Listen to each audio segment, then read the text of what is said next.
Alright, seterusnya kita akan masuk kepada seni catatan aliran Cubism ataupun Cubisme yang bermula pada tahun 1907 hingga 1922. Aliran ini dalam tempoh 15 tahun, tapi aliran Cubism ni dia sangat berpengaruh pada awal abad ke-20.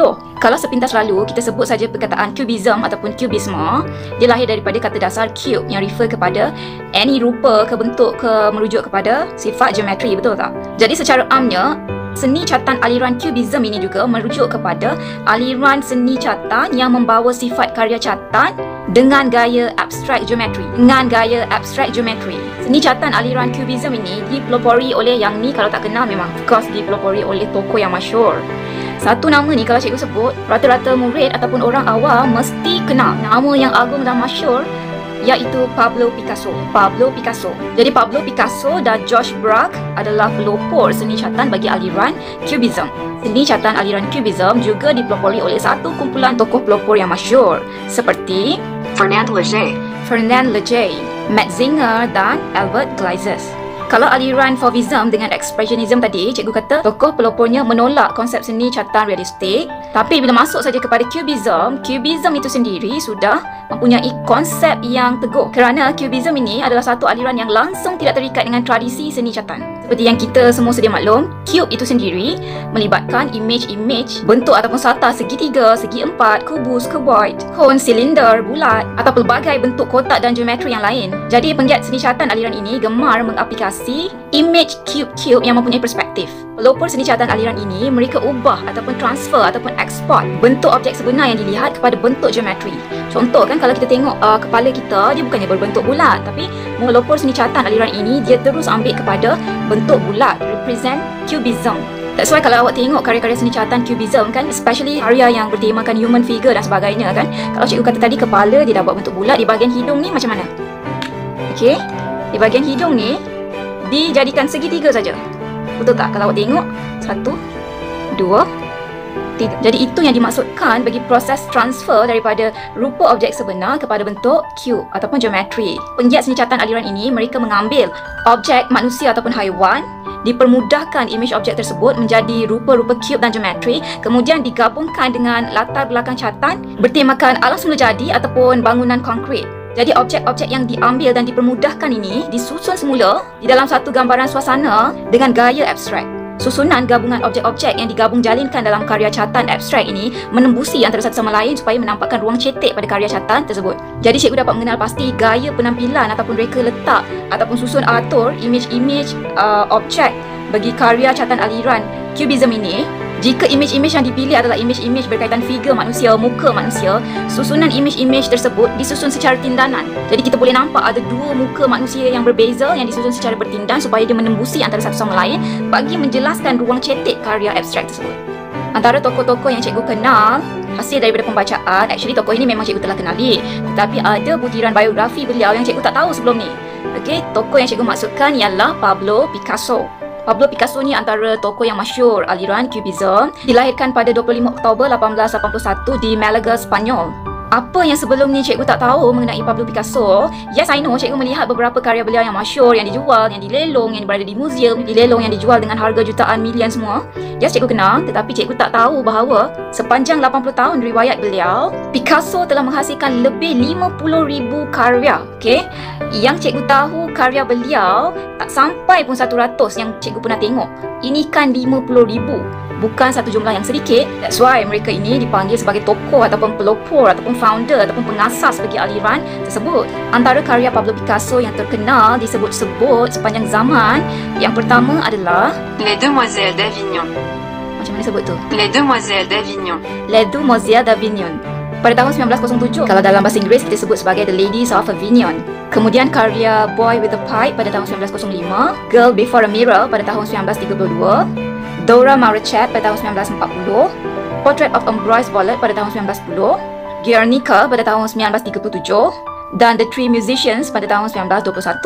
Pelopor ini menghembuskan nafas yang terakhir di Mogens, Perancis pada tahun 1973. Jika kita renung dan fikirkan, Dari mana idea wujudnya aliran Cubism ni? Dari mana tokoh-tokoh pelopor mendapat idea untuk mewujudkan image daripada objek sebenar yang ditransfer ataupun dipermudahkan menjadi bentuk-bentuk cube ini? Macam mana idea itu boleh datang? Bagaimana proses pembentukan idea itu berlaku? Apa pendapat-pendapat yang boleh mendorong ke arah pemikiran yang mendorong pelopor pada zaman tersebut untuk membawa gaya penampilan catatan sebegini pada aliran ini? Sedangkan pada aliran Fauvism dengan Expressionism, mereka tidak menggunakan image cube. Jadi pastinya terdapat satu pegangan ataupun satu pendapat yang menjadi titik tolak permulaan aliran Cubism ini, which is pelopor aliran ini berpendapat bahawa struktur geometri adalah asas kepada pembentukan segala bentuk objek yang terdapat pada alam semula jadi.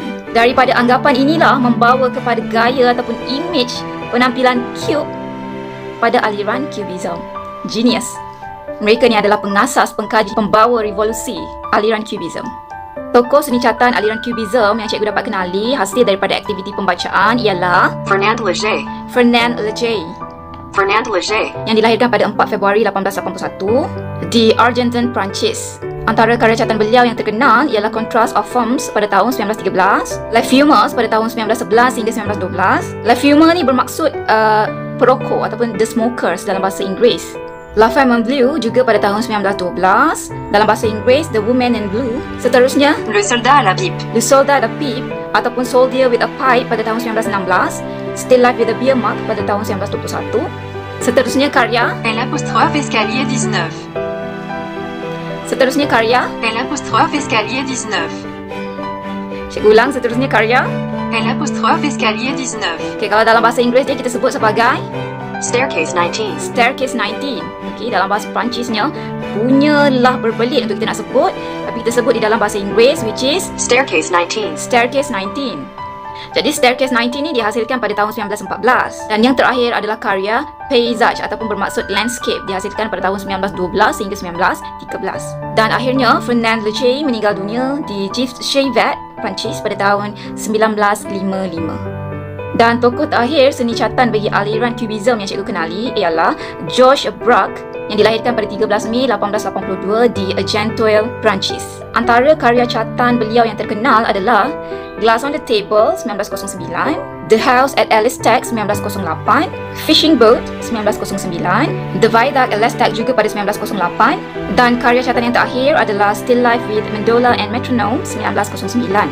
Dan finally, Georges Braque meninggal dunia di Paris, Perancis pada tahun 1963. Jadi 3 tokoh pelopor aliran seni catatan Cubism yang cikgu kenali dan sempat go through sedikit dari aspek biografi mereka.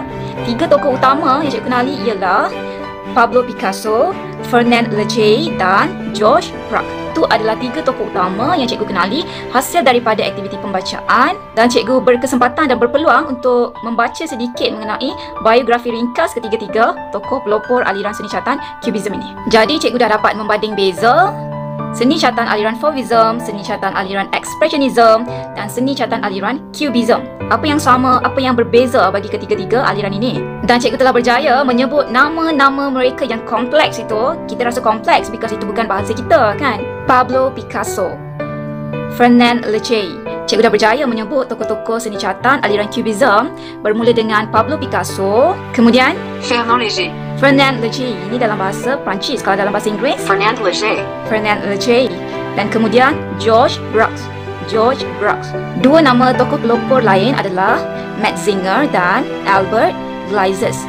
Metzinger dan Albert Gleizes. Cikgu dapat menyebut dengan baik karya Pablo Picasso yang masyhur dan terkenal di seluruh negara, iaitu Les Demoiselles d'Avignon. Les Demoiselles d'Avignon. Les Demoiselles d'Avignon. Les Demoiselles d'Avignon. Les Demoiselles d'Avignon. Les Demoiselles d'Avignon. Kalau dalam bahasa Inggerisnya, The Ladies of Avignon. The Ladies of Avignon. Cikgu dapat menyebut nama 3 tempat di negara Perancis, di mana Perancis merupakan tempat ketiga-tiga tokoh seni catatan aliran Cubism yang dibaca hari ini menghembuskan nafas yang terakhir, iaitu mereka meninggal di negara Perancis. Pablo Picasso meninggal di Mougins, Perancis. Fernand Léger meninggal di Givaudan, Perancis. Manakala Georges Braque meninggal dunia di Paris, Perancis.